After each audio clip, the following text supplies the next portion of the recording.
안녕하세요. 명쾌한 최 원장입니다. 말기 간경화 간암 환자분들이 정말 많이 물으시는 질문이 있습니다. 병원에서는 간 이식을 해야 한다고 하는데 정말 간 이식 말고는 방법이 없나요? 내가 간 이식을 받지 않고 나을 방법이 있을까요? 명쾌한 최 원장 채널엔 간경화 간암 영상이 그렇게 많이 올라와 있고 그 영상을 다 보셨지만 그래도 간 이식을 받아야 하나 말아야 하나 환자분과 보호자께서 그것을 판단하고 스스로 결정 내리는 것이 참 어려우실 것 같습니다. 그래서 명쾌한 최 원장은 간 이식 여부를 어떻게 판단하고 조언을 드리는지 그 판단 기준을 한번 공개해 보겠습니다.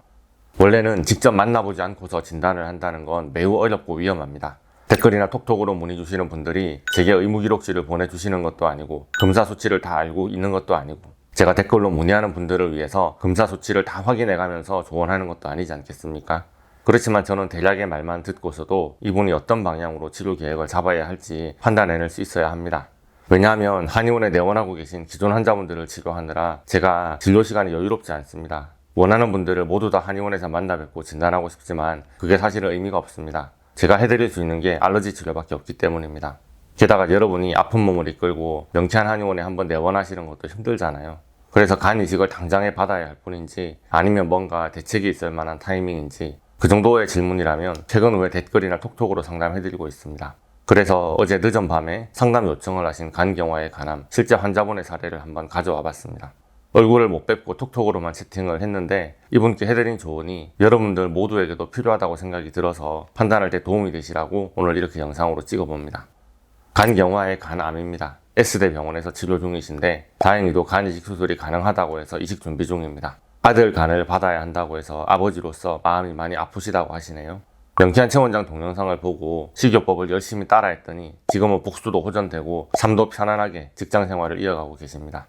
지금처럼 식단 관리하면서 살아간다면 간 이식 수술을 안 해도 될까요? 암이 전이될까봐 무서워서 두려움이 앞서는데 따뜻한 조언이 필요하다고 하셨습니다. 자, 이런 상황에 계신 간암 간경화 환자분들이 많으실 것으로 생각이 됩니다. 간경화의 병기와 간암의 병기가 모두 다 제각각입니다. 그리고 간경화의 원인에 따라서 받고 있는 치료나 먹는 약도 천차만별이고 환자분들 개개인의 성향과 식습관, 생활 방식이 다 다르시고 어떤 치료법을 받고 있는지도 다 다르실 겁니다. 이런 분들을 어떤 기준으로 치료 방향을 잡는 게 좋을까요? 일단 간경화 간암식이요법만으로 간암을 제어할 수 있겠냐, 암이 전이되는 것을 막을 수 있겠냐고 물으셨는데요. 댓글로는 따뜻하게 말씀드렸지만 영상으로 팩트 폭격을 한다면 식이요법이 효과가 있었을지라도 식이요법만으로는 간암이 낫지 않습니다. 동매산골에서 좋은 공기 좋은 물 마시고 항암 식단으로 좋은 것만 드시면서 간암이 나았다는 분이 없지는 않습니다. 그러나 다 그렇게 100% 낫는다고 하면 왜 그렇게 항암 치료하고 암 수술하는 대형병원에 사람이 몰릴까요? 먹는 것으로 암을 제어하는 것은 아예 암이 발병하기 전 단계, 건강할 때 했어야 하는 일입니다. 제가 영상에서 분명히 말씀드리길 식이요법은 그저 악화되는 속도를 늦출 뿐이라고 했습니다. 속도가 늦어질 뿐, 악화되는 방향에서 유턴을 시킬 수 있냐고 물으시면 그건 제가 장담을 할 수가 없습니다. 그리고 영상으로 올려놓은 식이요법은 간암보다는 간경화에 더 특화된 식단입니다. 그래서 간경화의 악화 속도를 늦춰주면서 간암의 병원 치료로 대응할 시간을 벌어줄 수 있습니다. 그래서 저는 식이요법만 의지하면서 병원의 표준 치료를 터부시하는 것은 상당히 위험하다고 생각합니다.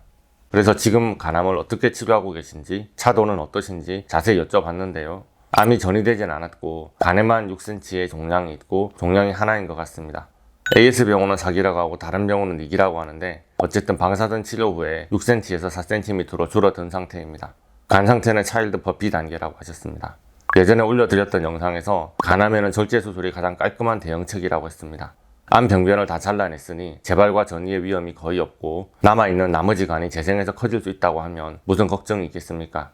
그런데 간경화가 심해서 나머지 간 상태가 좋지 않다면 간 기능이 저하되니까 이런 방법을 쓰는 것은 위험해서 병원에서 권하지 않을 겁니다.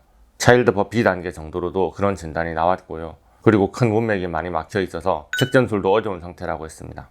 그래서 방사선 치료를 받고 계시는데 다행히도 방사선의 효과가 있어서 암 사이즈가 줄어들고는 있는 상황입니다. 그렇지만 방사선만으로 암이 100% 소실되지는 않았습니다.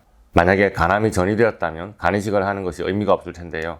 AS병원에서는 사기라고 진단하긴 했지만은 S대 병원에서는 간 이식을 종용하고 있고 수술을 빨리 하자고 하는 상태입니다. 병원마다 진단이 이렇게 다를 수 있으니까요.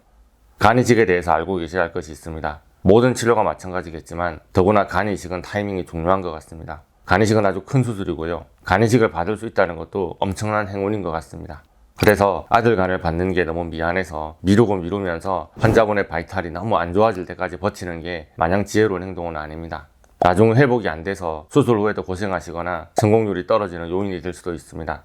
그래서 병원에서는 간이식을 빨리 하자고 합니다. 그런데 환자분들은 웬만하면 미루고 싶죠. 간이식을 안 받고도 나을 수 있었는데 괜히 아들 간을 받아서 아들도 평생 고생하게 만들고 치료비도 많이 들었다고 후회가 될까봐 지금 주저하시는 거 아니겠습니까? 그 판단을 어떻게 해야 될까요?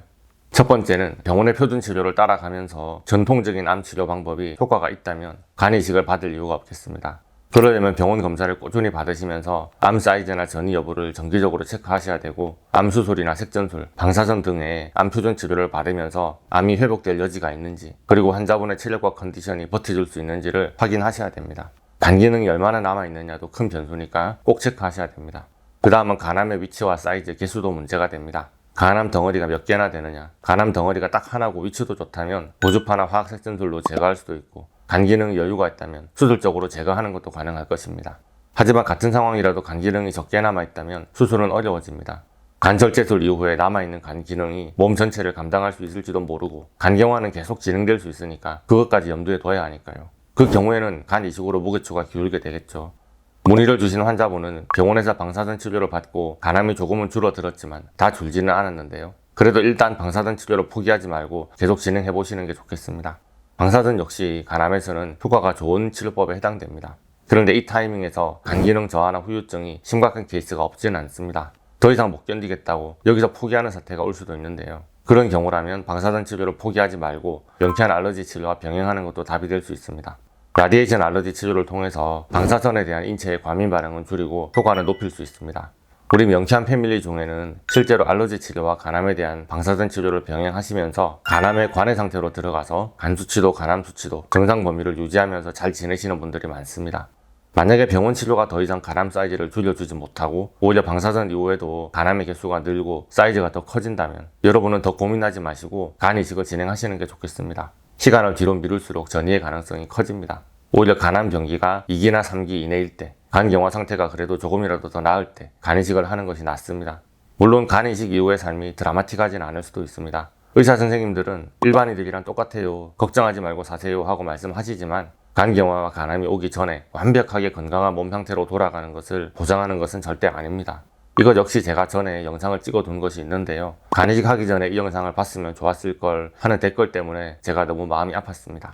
제가 암표준 치료를 권한다고 해서 끝까지 그 방법만 고수하라는 말씀을 드리는 것은 아닙니다. 화학항암요법을 수십 차례 진행하고도 효과가 없었던 환자분들이 계셨습니다. 간암 환자였는데요. 병원에서 하자는 치료만 계속 반복하면서 고통을 받고 계셨습니다. 저는 병원의 치료가 효과를 내지 못한다면 빠르게 태세를 전환해야 한다고 생각합니다. 그러면 어느 타이밍에 태세를 바꿔야 될까요? 보통 항암 치료라고 하는 것은 1차, 2차, 3차 단계가 있습니다. 어느 단계의 항암 치료가 가장 효과가 있을까요? 당연히 가장 효과가 있는 것을 1차로 시도합니다. 1차 때 환자분의 컨디션도 가장 좋고 또 항암제의 독성이 쌓일수록 오히려 전이 확률은 올라가고 온몸의 자연 치유력은 고갈됩니다. 그러다 어느 순간 걷잡을 수 없이 몸이 붕괴하게 됩니다. 자연 치유력이 남아있을 때에 다른 방법도 의미가 있는 거 아니겠습니까? 1차, 2차에서 실패하면 3차, 4차는 거의 가망이 없는데 임상 실험이라도 받겠다고 매달리시는 분들도 많더라고요. 그러지 마십시오. 저는 1차에서 실패하는 경우 2차까지는 해보시라고 말씀을 드리는데요. 2차의 성공률은 1차보다도 낮다는 것을 시작하기 전에 여러분들은 알고 계셔야 합니다. 2차에서도 효과가 없다면 화학항암요법은 더 이상 진행하지 않는 게 맞다고 생각합니다. 안 되면 방법을 바꿔야 됩니다. 이렇게 악화되기 전에 간이식을 결정하라고 말씀드립니다. 두 번째로 식이요법에 호전 반응이 있다면 간이식을 받지 않고도 호전될 만한 희망이 있습니다. 앞에서 식이요법에만 올인하면서 아무것도 안 하고 있으면 안 된다고 그렇게 강조했잖아요. 네, 맞습니다. 그런데 식이요법을 바꿔도 아무 호전 반응이 없는 상황인데 간이식을 안 받고 버티겠다고 하면 나을 방법이 뭐가 있겠냐고 말씀드리는 겁니다. 간경화가 있어도 초기나 중기라면 얼마든지 식단과 알러지 치료만으로도 보다 더 나은 삶을 살 수 있다고 여러 번 말씀드렸습니다. 제가 명쾌한 알러지 치료가 효과가 있겠냐고 물으시는 암 환자분들의 예후를 판단하는 중요한 기준이 있습니다. 그것은 간경화 식단이 입에 잘 맞냐, 그것을 먹고 컨디션이 좋으냐, 오히려 힘이 더 생기고 건강해지는 느낌이 나느냐 라는 것을 꼭 여쭤봅니다. 호전 반응이 있다면 여러분은 더 좋아질 가능성이 높습니다. 아직은 악액질, 카케시아 단계로 악화된 게 아니거든요. 식단을 바꾸니 오히려 밥맛이 좋고 입에 단맛이 느껴지고 야채와 국물의 맛이 고소하고 감칠맛 나게 느껴져야 하며 먹을 때마다 아직은 살아있고 더 건강해질 수 있다는 희망으로 감격 감사하면서 식사를 하셔야 됩니다. 만약 그것이 가능하다면 여러분은 아직 살 수 있는 단계입니다. 하지만 자꾸만 짠맛, 단맛, 매운맛이 당기고 야채와 국물밥이 너무 맛이 없고 역겹고 몸에 힘만 더 빠지고 지치고 우울해진다면 저는 예후가 좋을 거라고 말씀드리긴 어렵습니다. 그 이유는 이렇습니다. 간경화 식단을 먹고 나서 힘이 나는 분들은 암세포나 간경화의 위세가 꺾이고 우리 몸의 면역력이 정상화되어 가기 때문에 그런 느낌이 드는 것이고, 짜고 맵고 단맛, 고기 맛이 자꾸 당기는 분들은 여전히 우리 몸의 정상세포 면역계보다는 암세포와 간경화의 위세가 더 우위에 있기 때문에 암세포가 자꾸 그런 맛을 더 요구하는 것입니다. 저는 식단으로 저와 실랑이를 벌였던 분들, 먹는 걸로 저에게 컴플레인을 하셨던 분들이 결과가 좋은 것을 본 적이 없습니다. 한 번도 없습니다. 이것은 정말로 중요한 일입니다, 여러분. 어찌 보면 간경화 식단이 참 우스워 보일 수도 있다고 생각이 듭니다. 그러나 이 식단을 실천하고 아마도 복수가 내려가고 황달이 빠지는 분들이 많으셨을 겁니다. 톡톡으로 문의 주신 환자분도 평소에는 일주일마다 6리터씩 복소천자를 해야 했는데 식이요법을 바꾸고 나서 3주 동안은 복소천자를 하지 않고도 복수가 차지 않았다고 하시네요. 물론 식이요법만 믿지 마시고 할 수 있는 표준 치료를 꼭 병행하십시오. 명쾌한 알러지 치료를 병행한다면 간경화 초기에서 정상으로, 중기에서 초기 단계로 호전되는 분들은 많으셨습니다. 3개월 남았다는 분도 몇 년을 컨디션 유지하면서 잘 살고 계십니다. 식이요법은 그 모든 것의 전제 조건이 됩니다. 정리를 해봅시다. 간암이 있고 간경화가 있고 그리고 수술도 안 되고 색전이나 방사선이나 혹은 항암 화학요법으로 간암의 치료를 시도하시는 분들 모두 간경화 식단을 정확하게 해보십시오. 그리고 병원 치료가 여러분에게 효과를 발휘하고 있다면, 그리고 식단을 하시면서 뭔가 몸에 좋은 느낌이 있다면 여러분은 그것을 그대로 유지하십시오. 그리고 할 수 있다면 꼭 알러지 치료를 병행하시면 좋겠습니다. 만약에 방사선 치료나 색전술을 하시면서 간암의 사이즈가 줄어들고 관리가 잘 된다면 저는 여러분들에게 간경화와 간암을 관리하면서 암이 관해될 수 있을 정도로 완벽하게 식단과 생활관리 또 알러지 치료를 병행해보셔도 좋을 거라고 말씀드리겠습니다. 아직은 간이식을 하지 않아도 여러분에게 기회가 남아있다고 말씀을 드리고 싶습니다. 하지만 색전이나 방사선, 항암으로도 암이 점점 더 커지기만 하는데 다행히도 간이식이 가능한 상황이다 라고 하면 빨리 간이식을 진행하시고, 간이식 이후에 컨디션이 안 좋으시다면 저희가 제시해드리는 알러지 치료를 받으시면 됩니다. 자, 오늘은 이렇게 간암, 간경화가 있는데 간이식을 고민하시는 분들을 위해서 조금 이야기를 해드려 봤습니다. 오늘의 영상이 도움이 되셨다면 좋아요, 구독, 알림 설정 부탁드리겠고요. 또 질문 있으신 분들은 네이버 톡톡으로 문의해 주시거나 댓글로 문의해 주시면 되겠습니다. 감사합니다.